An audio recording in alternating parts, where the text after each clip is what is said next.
Good morning, everybody. Darren, thank you so much for that. By the way, our panels are uniquely qualified to discuss not only investments in Europe and around the world, but also geopolitics. So let me just take a minute to introduce both of them first.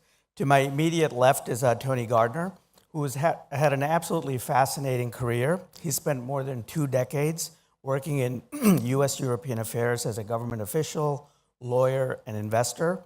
He is currently a visiting fellow at the Robert Schuman Center for Advanced Studies at the European University Institute. Most recently, perhaps most notably, he served as U.S. ambassador to the European Union for 3 years from up to 2017.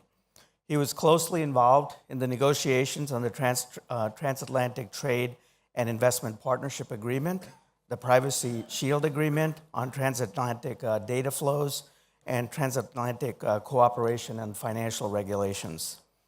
Prior to that, he was a managing director in a private equity firm based in London and held senior executive positions with Bank of America and GE. He is certainly well-credentialed. He holds a bachelor's and a master's degree from Harvard, Oxford, and London Business School, and a law degree from my alumna, Columbia University. So again, Tony, welcome. Thank you. Thank you. And both of them, I just actually found out a couple of days ago, they've known each other very well, which is actually great to have 2 friends. John Emerson most recently was the U.S. ambassador to Germany for 4 years, from 2013 to 2017.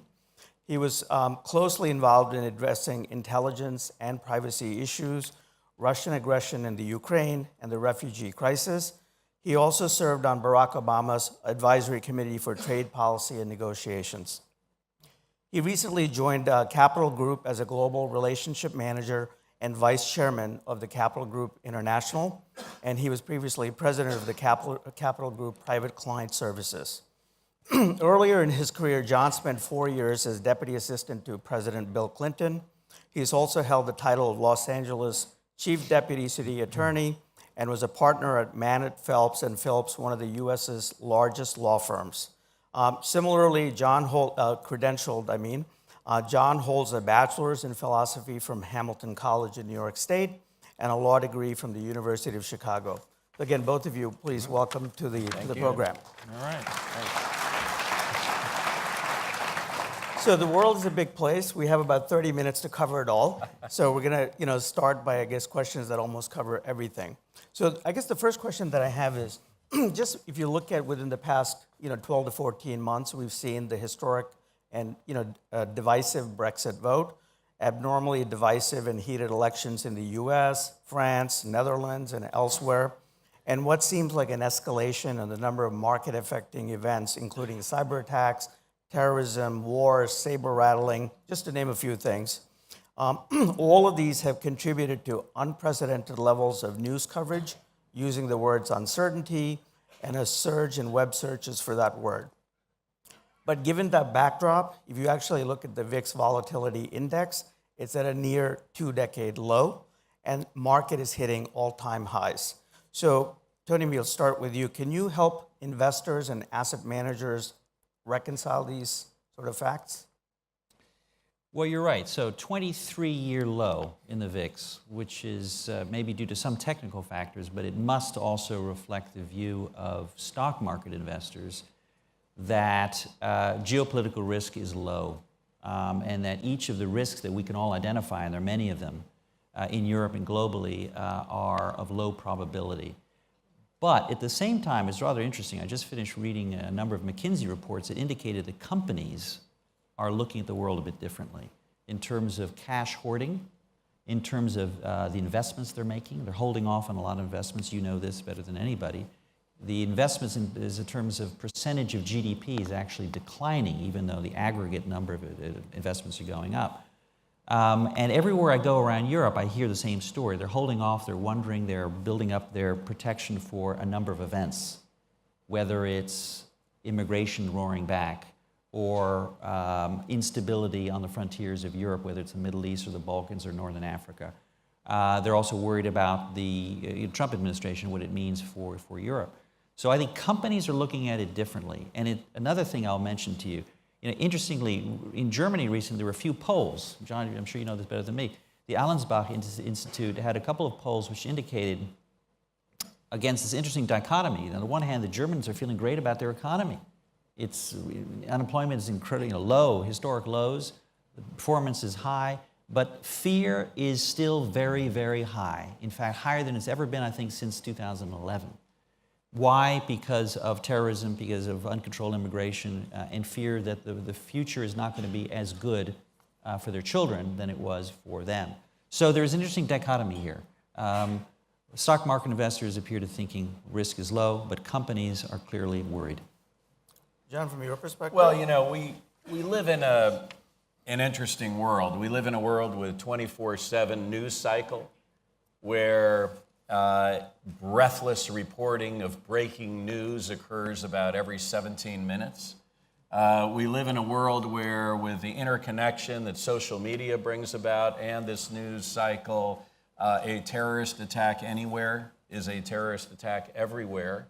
And this does create a certain amount of fear and anxiety. And I think, you know, this fear has sort of driven things like, at least to a certain point, the rise of AfD in Germany, or the rise of some of the nationalist movements that we've seen in Western Europe and obviously back in the United States, as reflected in the Trump election. But if you look around the world, the reality is quite different. You know, we have probably, the world has never seen more peace than at any time since the end of the Second World War. We've made extraordinary progress in technology advances, in healthcare, in longevity. The energy revolution that's occurring creates enormous opportunities as energy costs come down, and regardless of the decision the Trump administration made regarding COP21, you see you see businesses and localities and other countries taking steps to address that. And as you point out, corporate balance sheets are looking pretty good. Banks are well capitalized. So I think those are the two dichotomies. Now, there are some black swans floating around out there. You know, you have obviously the concern about nuclear proliferation. I think that's a real big one, and what's happening in North Korea. I happen to believe that's one reason why the Iran nuclear deal was actually a positive. You have, I think the second biggest concern is about the potential for cyber attacks and the risks that those pose to our energy grid systems and to our financial systems and to the air traffic control systems, and how a massive cyber attack in any of those three areas could really disrupt the economy. And maybe that's part of what people are sitting back and waiting for. But fundamentally, we shouldn't confuse what we see on the news with reality, and I think reality is what's being reflected much more in these in the markets. And you think investors are seeing that reality, and they're kind of experiencing that? Yes, I do. Okay, great. Tony, you've been a student of geopolitics, you know, really your whole life. So kind of going back to your childhood, and I think your father was the ambassador to Italy and Spain, if I'm not mistaken. Where do you see the U.S.-European agenda in sort of historical terms? And what does history tell us about where it's going to go, you think, during the Trump administration? Well, hard to say. Let me just start by saying we have had for almost 70 years a remarkable degree of bipartisan agreement, support for Europe, and particularly an integrated Europe, the process of integration. So, for example, I would probably agree with 95% of what all my Republican predecessors in my job would say about Europe, but that has changed. The rhetoric has improved from my perspective over the last couple of weeks and perhaps a month, but we saw a fundamental change, a shift in the first couple of months of this administration, particularly with regard to the European Union. The view was, as expressed by the President and some of his closest advisors, that the EU could fail or succeed and he was indifferent, that the EU was not important, that it was basically a tool of German power, that's all it was, and it was simply a trade body and nothing more than that. Now, that is a dramatic change from what we had thought in the past, that the EU is a fundamental partner not only on trade but also on political and security issues. So while I think the rhetoric has evolved, and appropriately so, I'm worried that something fundamental has changed here. Our view about multilateralism, our view about the rules-based order that we built up with Europe, with the EU over the last couple of years has changed. The view that now we should move toward a bilateral and a transactional foreign policy with particular member states, not only the UK, but maybe some others, including Germany, and that we should somehow diminish our partnership with regional economic groupings like the EU. That's, I think, is a mistake. And we see this move away from being a sponsor of this order, this post-World War order that Yanis Varoufakis was just talking about, the Bretton Woods rules-based multilateral order. And if we step away from that, there's a degree of concern in Europe and in the EU about what it means for them, for the stability of the continent. You saw it in what Angela Merkel just said, that we can no longer count on American friends as we did in the past. A remarkable statement. We saw it in what the President of the European Council said about a month ago, in which he identified risks to Europe in a letter to the 27 heads of state, as a government, before the Malta summit. And he listed China and Russia and immigration and terrorism and so on. And then he said, the new policy of the United States to Europe, incredible, listed as a risk. So, early days, we'll see how it evolves.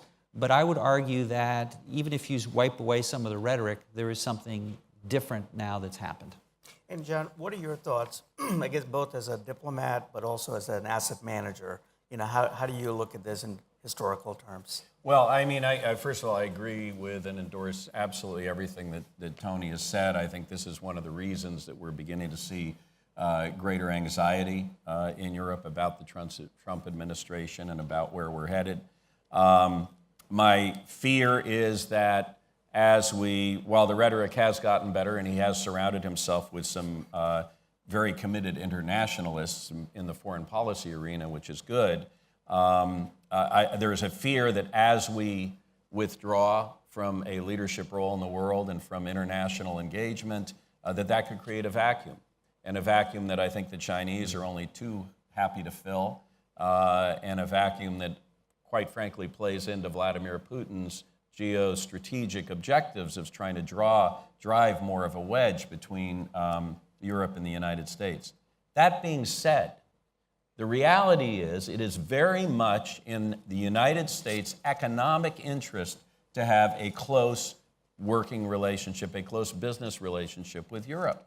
The fact of the matter is there are literally millions of Americans who work for European companies and vice versa. There are billions of dollars of European investment in the United States, and I see that continuing in large part because of the two things. Number one, the dramatic shift in energy costs, where energy costs have come down so dramatically in the United States. The chairman and CEO of BMW told me a couple of years ago he can manufacture a car in the United States for 1/7 of the energy costs that he can manufacture it for in Bavaria, and that's probably a reason why BMW now makes more cars in Charleston, South Carolina than it does in Bavaria. You have Airbus, Boeing's big competitor, building a huge factory in Mobile, Alabama, where it's going to be making its flagship A320s, and on and on. And the second factor is, which I think we can't forget, is on the one hand,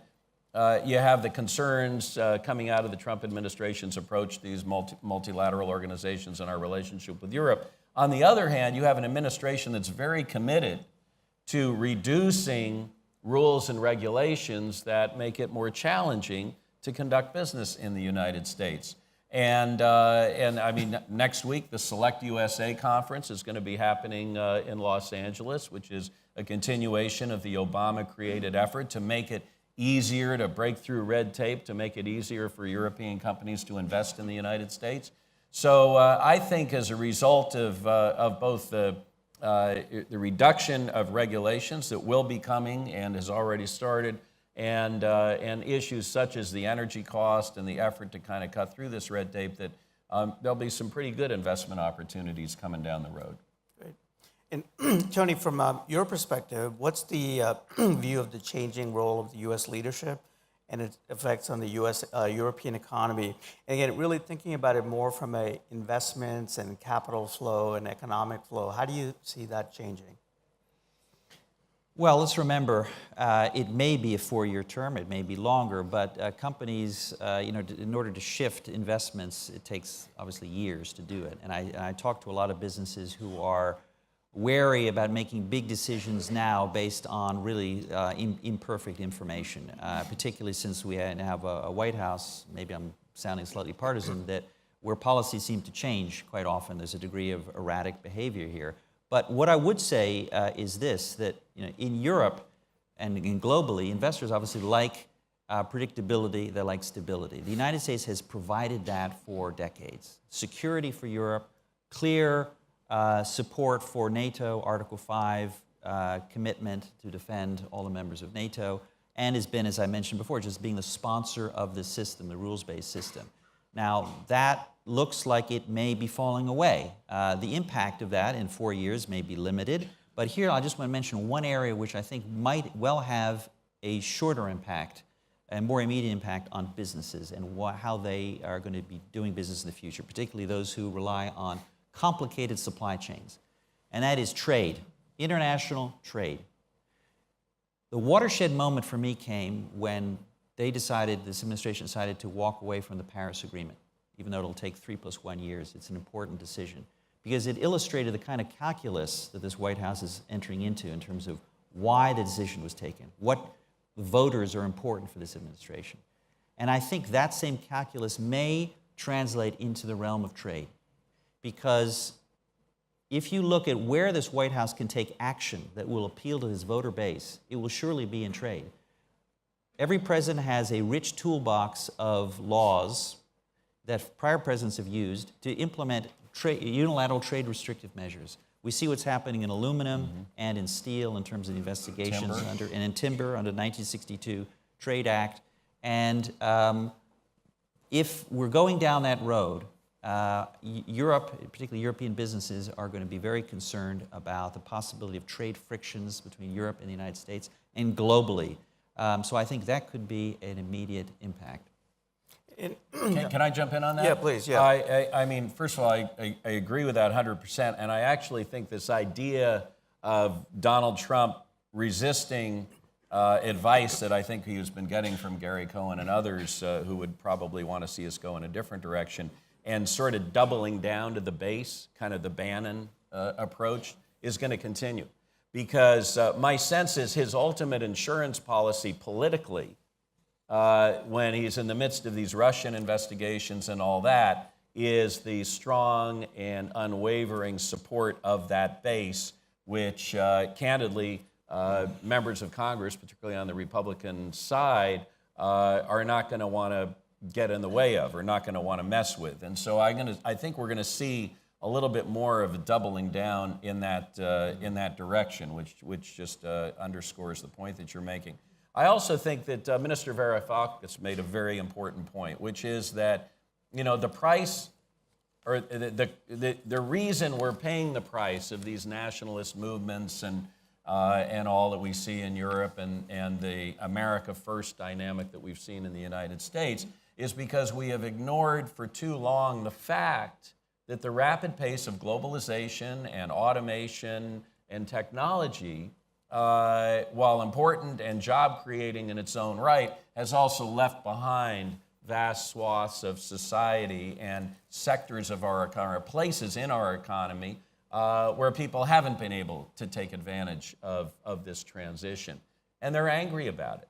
And they've seen literally now in our country, 3 successive presidencies that have failed to address that, and that sort of set the table for Donald Trump's election. And so I think that to move forward in a positive way with any trade agreement, I mean, right now, trade politics is toxic in our country. And to move forward positively, there have got to be policies that recognize and address those who have been left behind, to maybe, mollify or mitigate against that. And if there aren't, I think trade politics are going to continue to be toxic, and as a result, the politicians, and by the way, this isn't just Trump, this is the Bernie Sanders wing of the Democratic Party too. If you're looking at the United States, it's going to continue to be very, very challenging to move forward in a positive way that I think the two of us would be committed to doing. Great. So, John, U.S.-German trade is broad and deep, but the relationship has certainly been stressed. And you've been a part of that, both as ambassador, but, in other forms as a business leader. How would you characterize where we are and also the implications for the market, both pros and cons?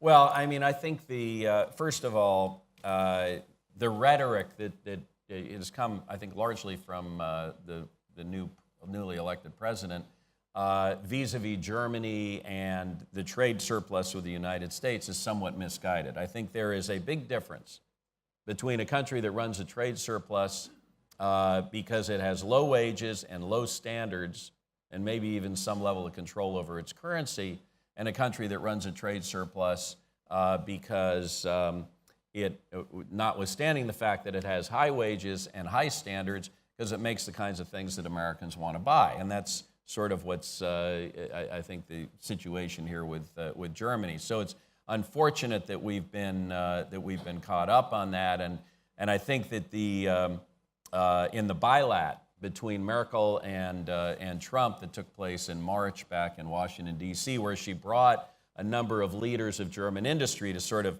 dramatically demonstrate to the new president and his team the extent of German investment in the United States and what the trade means economically for the United States. Over 700,000 jobs created in the United States working for German firms. That was a clear message, and I'm not sure whether it was heard or not. Look, I'm a big believer in rules-based trade and in increasing it and the benefit that can bring for society. I ran the war room to get the Uruguay round of the GATT through Congress when I was with Clinton. Tony and I were beating our heads against the wall constantly in terms of promoting TTIP here over the last 4 years in Europe. That one didn't work out too well. But I think that there are tremendous opportunities, particularly vis-a-vis Germany and the United States in terms of increasing our trading relationships.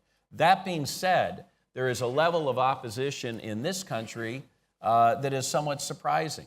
And I think it comes a lot from the grassroots. I think there's an anti-American element to it.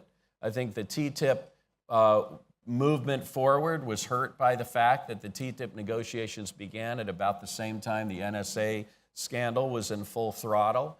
And there's a sort of, there's a concern in Europe with American corporate hegemony, which I think is somewhat misguided, and with the whole agriculture situation and GMOs coming and, to potentially poison Europeans, ignoring the fact that in the United States of America, which is 2/3 the population of Europe, we have a bigger market in organic foods and organic crop growing than we do here in Europe. So, I think there's attitudinal adjustments that need to be made on both sides if we're going to move forward on this. But I see it as very few cons and a lot of pros in terms of the opportunity set. Great. So let's go to another important topic, Brexit. Just given the recent vote. Tony, we'll start with you. I'd love to get your thoughts on how do you think that's going to shape and what are the options that are available? And John, we'll get some comments from you. Well, I don't think, Brexit was really the basis on which people voted. It's hard to conclude that because the Lib Dems didn't do well and the SNP didn't do well.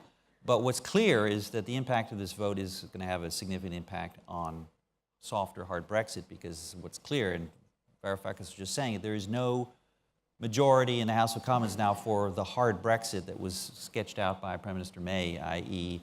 We're out. We're out, meaning out of the single market, we're out of the customs union, and we're not going to pay into the pot, and we're going to have control over borders, and we're not going to accept EU law. That's hard. And now it's quite clear there is no majority for that hard Brexit, but it's not clear what comes in its wake. Now, I agree with what Yanis was saying, is that if you really think logically in what is doable in the 15 months that's left, the EEA, European Economic Area option, really looks like the most doable option, meaning it could be sold as a halfway house. It's not the final destination, it's a halfway house. We're out. You can say we're now out of the EU, but it's relatively easy to implement. However, it's going to go against many of the things that were promised. You know, if suddenly the UK it finds itself in the same position as Norway, as a rule taker rather than a rule maker, sitting at the table and writing the rules, suddenly it will pay more or less probably the same amount per capita to the EU budget as it was paying before. And they have to accept basically free movement of people. People will say, well, wait a minute, how is this, why was this worth doing? Now, also, what makes this rather complicated, I think, is that she does have a bloody nose, yes, but there are the three key Brexiteers who are still there. David Davis, Liam Fox, and Boris Johnson, plus Michael Gove, who's now back. So I was in Brussels until recently. The EU wanted they wanted a stronger majority for May, because in any negotiations, we all know it's nice to have a partner who is confident and is capable of negotiating and then delivering. The worst fear for the EU is that they're going to be facing a partner that is not confident, is in disarray, and can't deliver. And in fact, there was a sigh of relief when May sent in the letter saying we're out means out, because at least that's clear. There's no issue of cherry picking a little bit of this, a little bit of that. So what I'm saying is that there is another option, which is a scary option, meaning that they aren't going to get to a deal by March 2019, and that would be terrible. That would be terrible. That's a really hard, mismanaged, off-the-cliff Brexit with huge impact for business. I hope we don't get there. And John, with your sort of experience in Germany, how do you think Germany will actually approach the negotiating table? Well, you know, what struck me, and particularly, and Tony has way more knowledge on this subject than I do, but my involvement in the EU, largely as we were working together, was in a couple of things, looking at TTIP and looking at the sanctions regimen against Russia as a result of the incursion into the Ukraine. And in both instances, it was like herding cats to try to, forge some sort of consensus. You look at the way the 27 have come together in very great solidity on where they stand on Brexit. That's pretty impressive. And now, of course, I think the EU is holding a whole lot of cards. From the German standpoint, there's a little conflict. I mean, on the one hand, there's real concern about obviously not wanting to just, build a metaphorical wall and, let the UK float off into the North Sea. From a geostrategic standpoint and from an economic standpoint, there's concern about supply chains. At one of my goodbye dinners, I sat between the chairman and CEO of Ford Europe and Opel, and both of them were concerned because their engines are manufactured in the UK and the cars are assembled here in Germany. And what is this going to mean for that effort? And there are literally tens of thousands of Germans who work in the UK. So, and my guess is the numbers are relatively similar in the other direction. So obviously, the chancellor is going to have real concerns about, what do we do on that? On the other hand, she's absolutely committed to the four fundamental tenets of, European unity. And the last thing that she would want is to negotiate some sort of Brexit deal that looks so attractive that other countries say, hey, I'd like that too. So, so I think we can assume, and I, again, would defer to you on this, that the solid commitment of the 27 is what's going to really carry the day on this. Great. So maybe a final question. So ending on a positive note, I'd love to get each of your perspectives, and again, start with Tony. What do you see are the greatest positive signs of global economic growth and investments, and what are 2 or 3 things that you think we should be thinking about, 3 to 5 years out? Well, I spent a little bit of time on this during my 3 years. There would be quite a few things on that list, but maybe the very top of the list would be the Internet of Things, digitization, Internet of Things, big data, artificial intelligence. So this is pretty banal, but it's a lot of studies have shown that this perhaps, particularly Internet of Things, provides the largest potential improvement in terms of generation of wealth and productivity increase, which is the core, really one of the core challenges we face as industrialized advanced societies, is how do we get our productivity up from, I think we're now 1% on both sides of the Atlantic, to maybe 2%, which I think where it's traditionally been. And McKinsey had another great report in which it would say the Internet of Things could provide between let's say $4 and $11 trillion additionally of output by 2025 per year. And that's tremendous. And I saw a lot of examples, as you did. We were together in Hanover Messe right here. That was great. In which we saw numerous examples of U.S. and European companies partnering together. Not always, but usually it was U.S. Software companies partnering with hard manufacturing business, typically German, to provide greater productivity to their customers. So I would say that is perhaps the biggest area of potential optimism for me.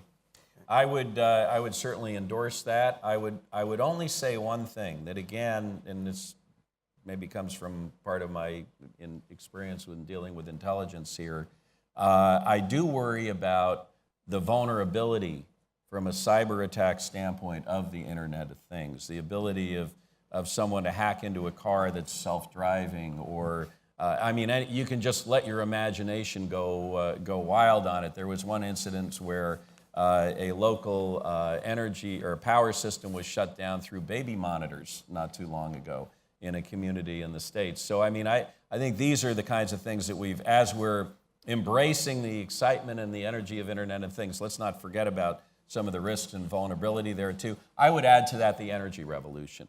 I think when you consider the opportunities that are brought about by this move towards renewables, which will continue, to Tony's point about businesses don't make decisions overnight and investments overnight, a lot of what was started in anticipation of the commitment to COP21, I think is going to continue. Even companies like Exxon have reinforced that in the wake of President Trump's announcement about stepping out of the climate change agreement. But I just think we are in a movement. When you think of energy storage, you think of batteries, you think of electric vehicles, you think of all the opportunities that are created in the new renewable sector. I see that as also a massive area for potential growth and investment. That's great.